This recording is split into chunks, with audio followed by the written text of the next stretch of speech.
এক ইহুদি কিশোর বিশ্ব ইসলামের খেদমত করতে, ইহুদি ছেলে আমার নবীর খেদমত করতো, তারা ছিল নবীর প্রতিবেশী। তো অনেকদিন হয় ইহুদি ছেলেটা আসে না। বিশ্বনবী খোঁজ দিলেন, ঘটনা কি? একটা ইহুদি ছেলে না আমার খেদমতে আসতো, ছেলেটা কই? খোঁজ নিয়ে জানলেন ছেলেটা অসুস্থ। বিশ্ব ইসলাম ওই ইহুদির বাড়িতে চলে গেলেন ওই ছেলেটাকে দেখা করার জন্য, ভিজিট করার জন্য।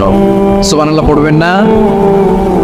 গেলেন, যে দেখে ইহুদি ছেলেটা মুমূর্ষ, জান যায় বাপ বিছানায় পড়ে আছে, তার বাবা দাঁড়ানো।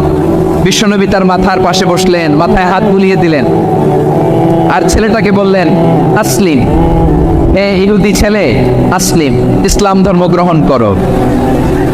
তো ছোট্ট ছেলে ভাবে আমরা ইহুদি, এখন ইসলাম ধর্ম গ্রহণ করলে আব্বা যদি বকা দেয়, ফানাযারা ইলা ওয়াজহি আবি, ছেলেটা তার বাবার চেহারার দিকে তাকালো, দেখি আব্বা কি কয়। আব্বা যদি বলে তাইলে ইসলাম ধর্ম গ্রহণ করবো। ইহুদি ছেলেটা তার বাবার দিকে যখন তাকালো, ওর বাবা বলে আতিয়া আবুল কাসিম, আবুল কাসিম যা বলে তাই করো। আবুল কাসেম হচ্ছে বিশ্ব ইসলামের একটা কুনিয়াত, উপনাম।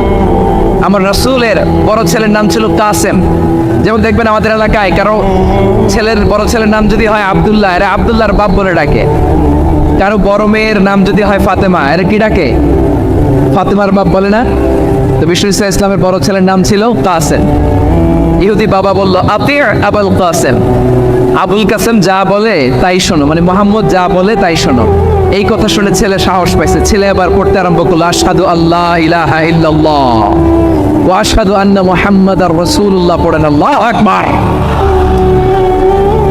বিশ্বনবীর আহ্বান শুনে ওই আহ্বানে সাড়া দিয়ে ইহুদি ছেলে শাহাদা পড়ে মুসলমান হয়ে গেল। তার হৃদয়টার ঈমানের নূর দিয়ে আলোকিত করে দিল কে?